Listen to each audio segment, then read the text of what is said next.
Good morning, guys. The video today will be about common ground between Houma-Terrebonne Community Band and Nicholls University, and how the things in community band, the very concepts in community band, helped me succeed as a student in issue before I even began. And how does those ideas really connect when I was a student there, and how did they get me, comfortable. First thing is it helped me was getting used to working with different conductors. I seen a lot back in my community band days that conductors did change quite a lot. Some had some sicknesses and some things related. I've seen some deaths in there.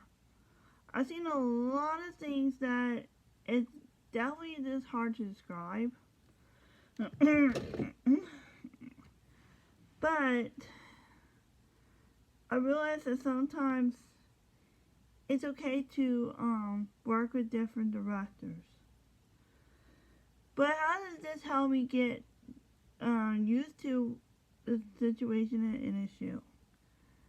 I started in COVID. This is August 2020. And I had one conductor that I had one director left in the middle of my freshman year. Yeah, I was supposed to have Dr. Arnold, but the problem was he left to go be close to family and where he is, or whatever it was. And I was supposed to have him for symphonic band, but that really didn't happen. And so I tried to email him asking questions about symphonic band, and I was told to go email Dr. Ladd. Very weird situation about how that really happened, but I was stuck with poor Dr. Ladd for the full first year. Oh man, that was probably exhausting over him. And then the second year when Ensemble Symphonic Band got better, because it's not just that. We had two directors. In the fall, I usually got Dr. Ladd. I usually had Dr. Ladd always every fall, almost. Then every spring, I try out for symphonics. My last 3 years as an issue was with Dr. Robichaux. Not just getting used to working with different conductors at times, but I had to learn how to get used to different professors too. Because in issue, your professors can change. Your professors can stay the same professors but move it to a different location. Sometimes the professor leaves and goes home, no longer teaches there, like I had to endure the first year. Or really better yet, that sometimes the professor that you've had on your schedule sometimes changes to a different one, and the professor that was supposed to be on your schedule probably is teaching in another class somewhere on the campus. So that kind of happens a lot. And if I add another thing that's not on here, I'm going to add this. Getting used to different types of players. And this would be encountered quite a lot.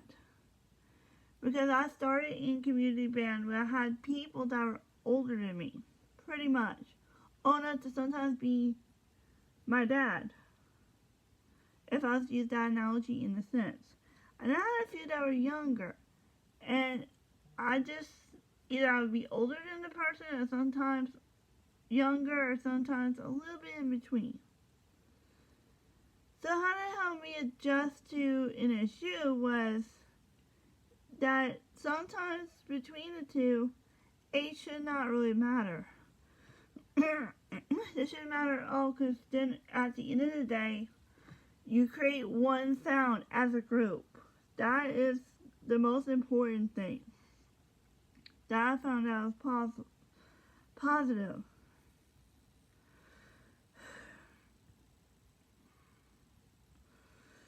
Okay, if I have something that's not added on here. Okay, I'm going to say, technically, that the other factor between community band and Nicholls was teamwork. Really, really, really teamwork. It comes down to the grill on this one. Meaning the fact that you could, if you were loading that trailer, you cannot leave till you've loaded that trailer until you've helped out.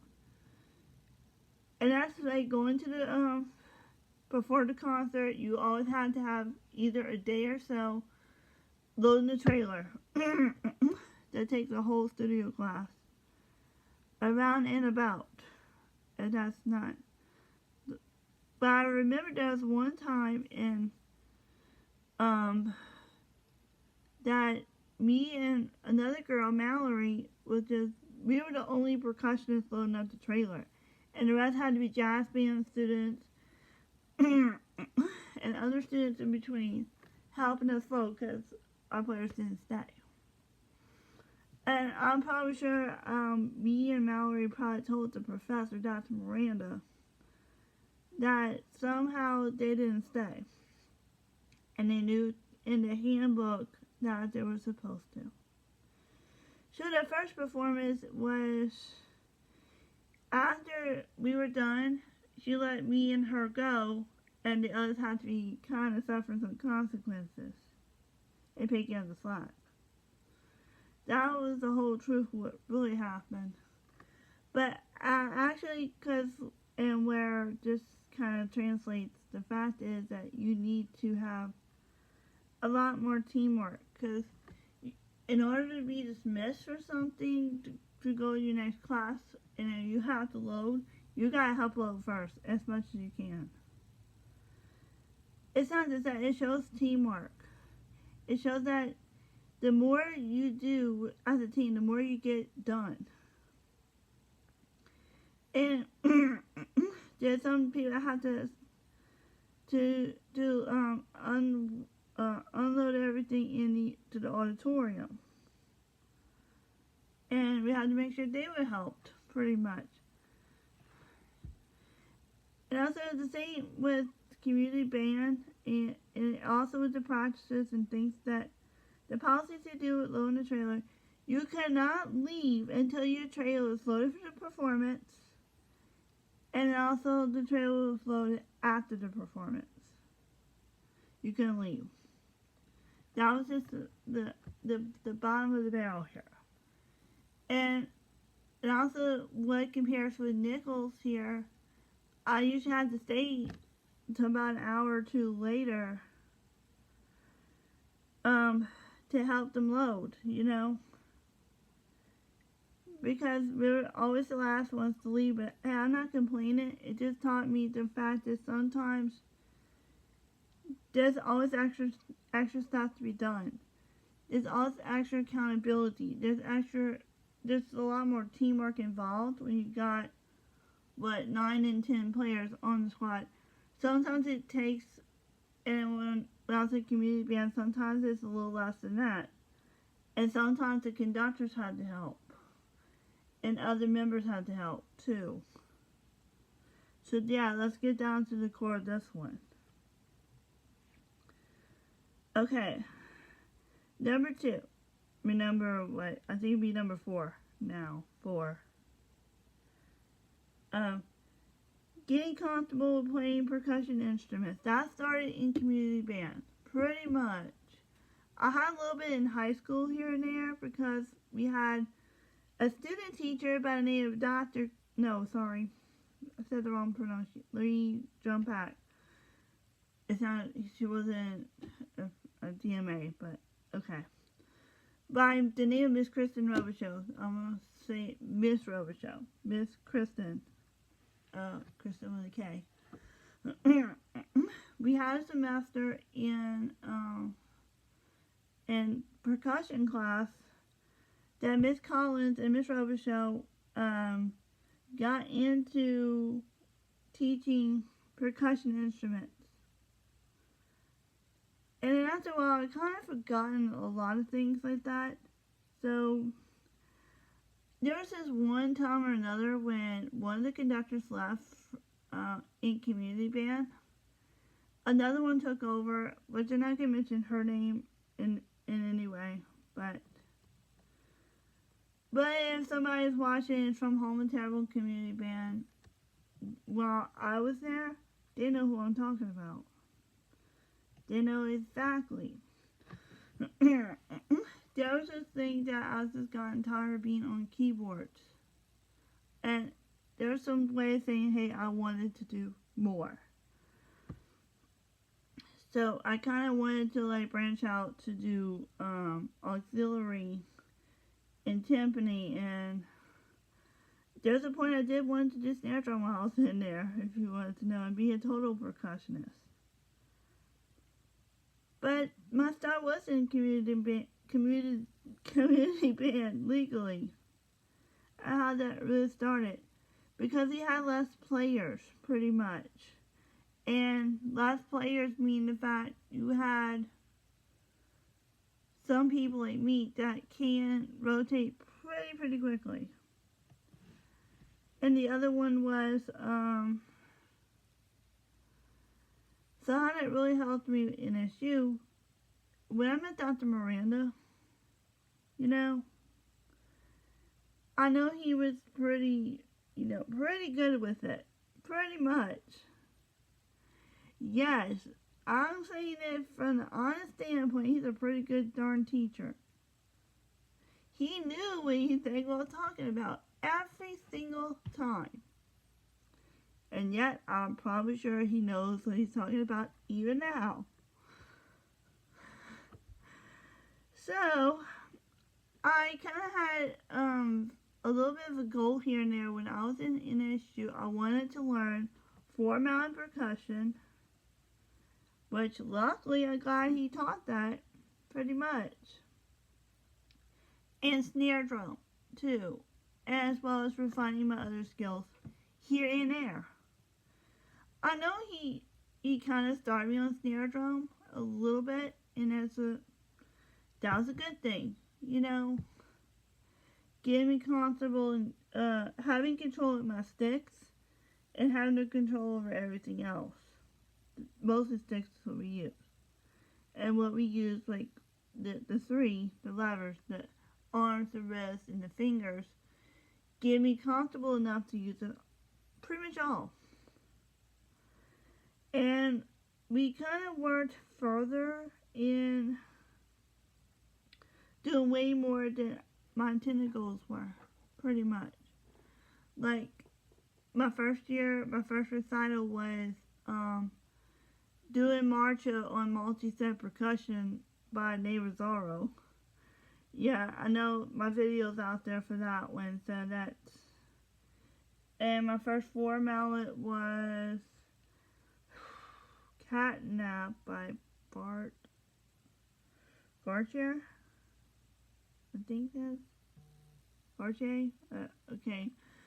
Forgive me if I said something wrong. Just forgive me. And there are other ones that we did. And my last recital 55 was on snare drum. And that was the last recitals before the big senior recital. That means I had done pretty much everything, if you wanted to know. Okay. The next one I come up with is I was getting more comfortable in playing rhythms correctly, like basic rhythms, syncopated rhythms, stuff like that. I'm going to tell you how that really happened between community band and I, and between NSU with Dr. Miranda and several other teachers that kind of helped with that idea. I remember struggling with syncopated rhythms. That's what I recall what happened there. I always get them, like, the upbeats kind of mixed up a whole lot. And the point to where I keep playing them on the downbeat or something like that, and it kind of... So, I looked up on the internet how to find anything with syncopation in it. Looking through the books, through the internet, through every imaginable avenue that we had. Yeah, every imaginable technology that's known to man. And I used to record myself and send it to a few people. Say, hey, what do you think? And the more I kind of worked with it, the more I got comfortable enough to play it in the music. Okay, let me tell you how the rhythm part happened in NSU. Very interesting. I know I was struggling with rolls in snare drum, like buzz rolls, and how to connect the rhythm in there. That was the first. And also flams too a little bit. But my teacher, Dr. Miranda, he found a way to introduce me to Brazilo, the big old dang Portuguese book.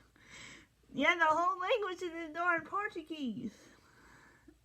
But the rhythm was ideally the same. So that was very fun, pretty much. So that half of the year I just mainly played that. And I also tried to figure out that snare study that we were trying to do. By the end of the semester, beginning the next, I seemed to understand it a little better. And then we kind of struggled with flams a little bit,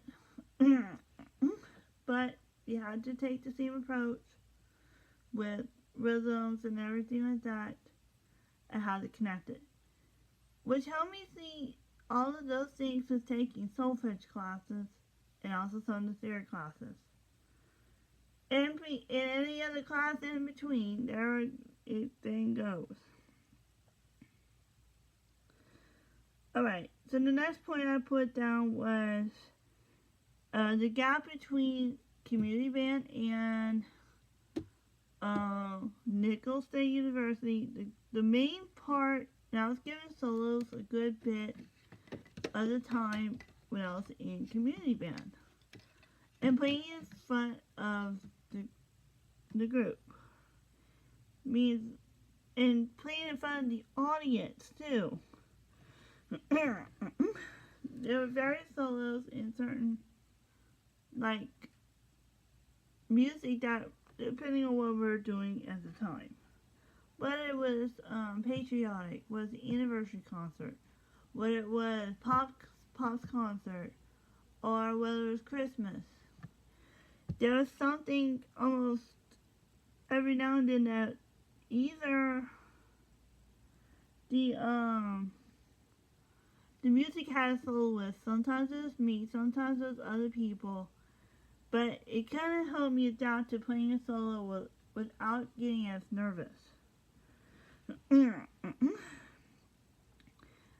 in terms of how it helped me with NSU, and if you were a music student at NSU or any other university, I'm probably sure you had to go through something called recital hour.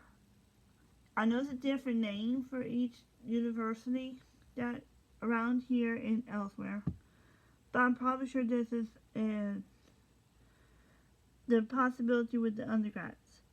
For me, it was recital 55. I had a solo every semester for about 6 semesters of school.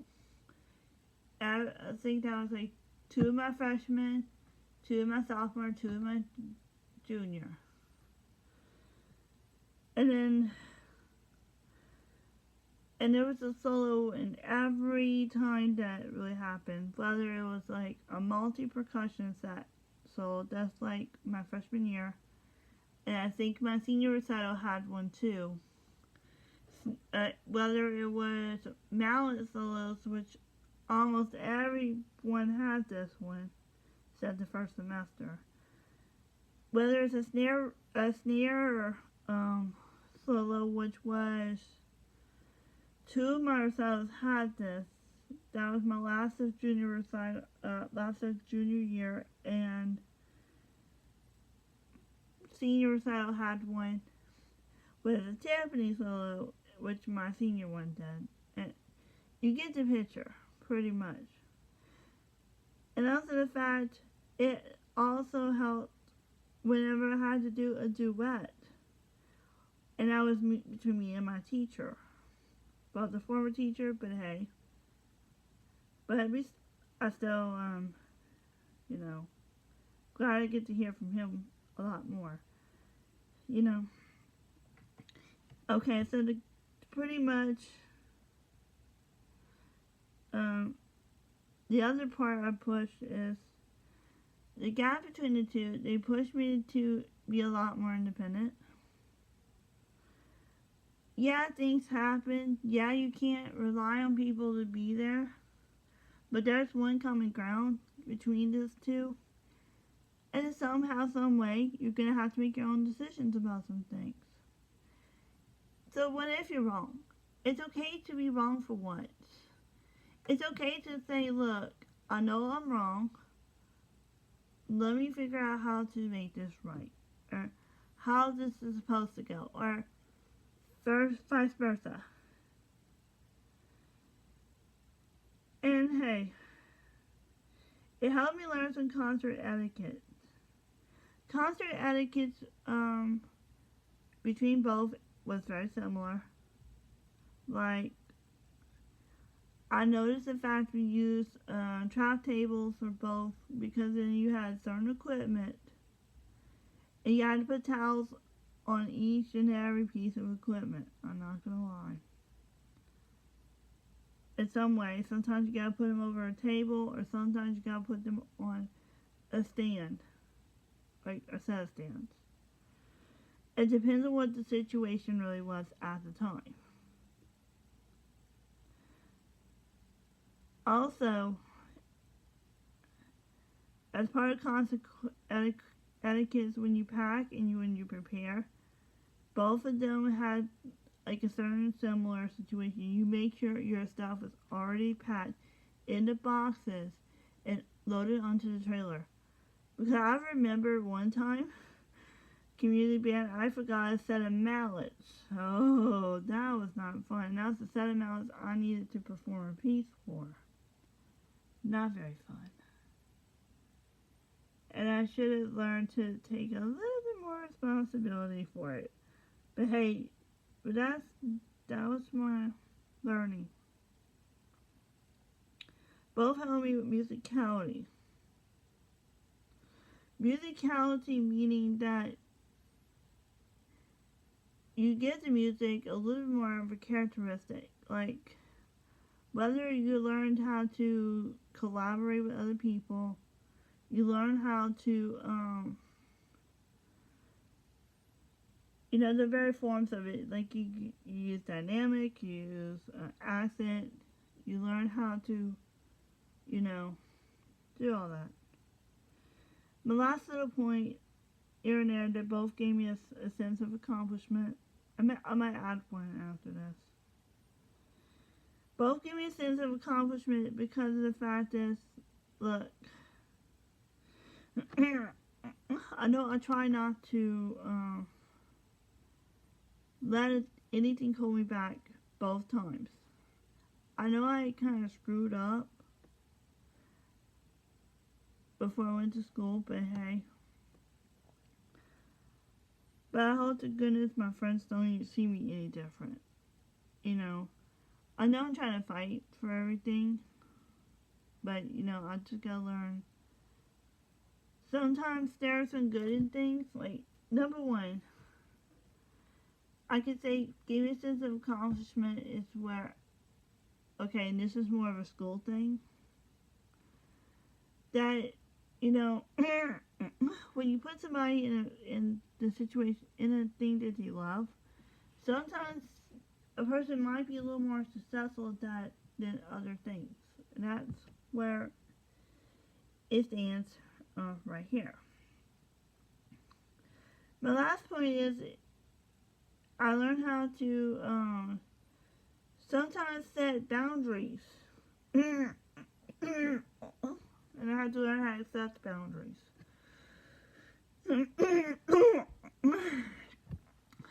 Like, I set boundaries to a lot of things when I was in university.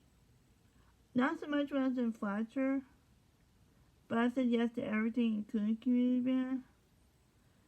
But as when I kind of didn't join the band, I kind of like set boundaries to what goes on during school.